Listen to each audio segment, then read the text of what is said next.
حضرت امیر معاویہ رضی اللہ تعالیٰ عنہ کے زمانے خلافت کے اندر حضرت امیر معاویہ نے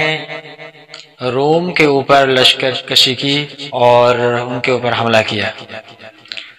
روم اس وقت دنیا کی ایک اعلیٰ اور سپر پاور طاقت تھی۔ تمام ممالک پوری دنیا اس سے ڈرتی تھی، لیکن یہ روم صرف اور صرف مسلمانوں سے مرعوب تھا اور ڈرتا تھا۔ جب مسلمانوں کا لشکر روم جا کر پہنچا تو وہ سمجھ گئے کہ ان مسلمانوں کو لڑ کر اور تیر اور تلوار کے ساتھ شکست دینا ہمارے لیے کوئی اتنا آسان نہیں ہوگا، کیونکہ ان کے اندر ایک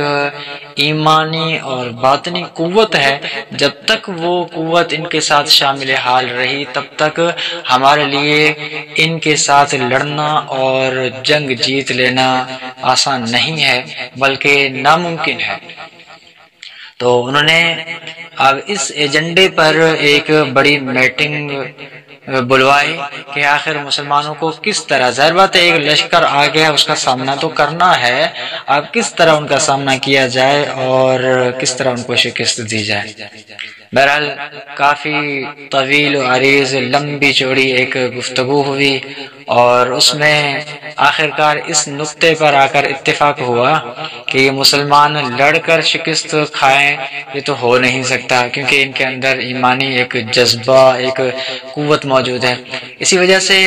ان سے کوئی ایسا کام کروایا جائے جو ان کی باطنی قوت کو کمزور کرے۔ پھر ہوا یہ کہ اس بات پر اتفاق ہوا کہ پورے روم کے اندر جو نوجوان اور حسین و جمیل لڑکیاں ہیں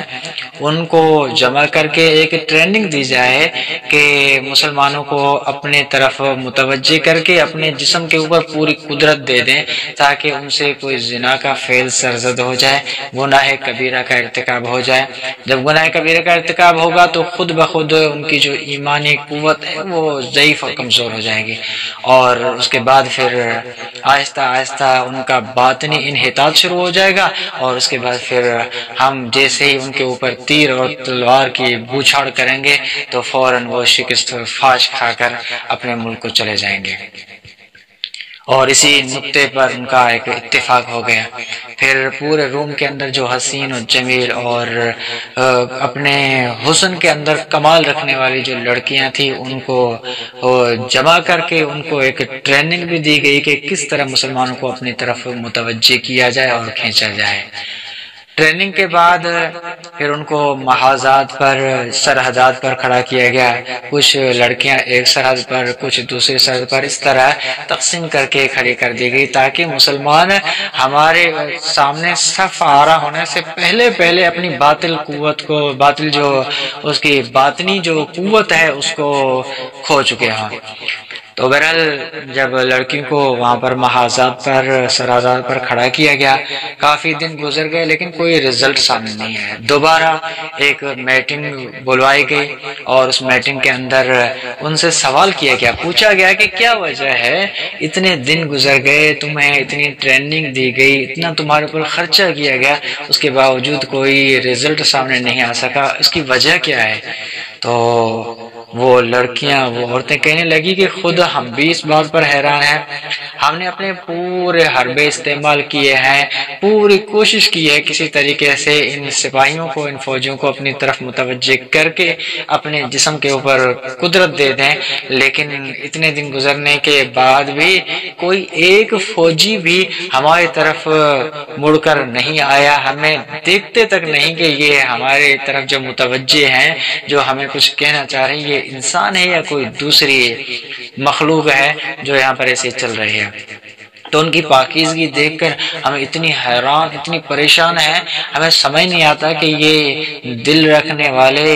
اور نفسانی خواہشات رکھنے والے یہ انسان ہیں یا کوئی پاکیزہ مخلوق ہے جو اوپر سے آ گئی ہے اور ان کے اندر گناہ کا اور جذبات کا کوئی داعیہ ہی نہیں۔ خود ہمیں بھی سمجھ میں نہیں آتا، حالانکہ ہم نے بھی پورے اپنے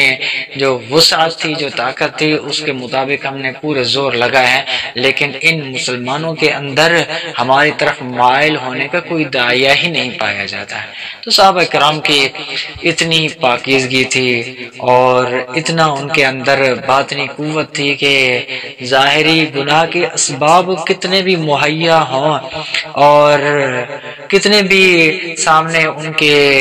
دنیا کی زیب و زینت کو رکھا جائے، لیکن ان کی طبیعت پر ایک ذرے برابر بھی کوئی اثر نہیں پڑتا تھا اور اپنی باطنی قوت اور ایمانی قوت کو اسی ہی طرح مضبوط رکھتے تھے، گویا کہ یہ گناہ کے اسباب ان کے سامنے آئے ہی نہیں ہیں۔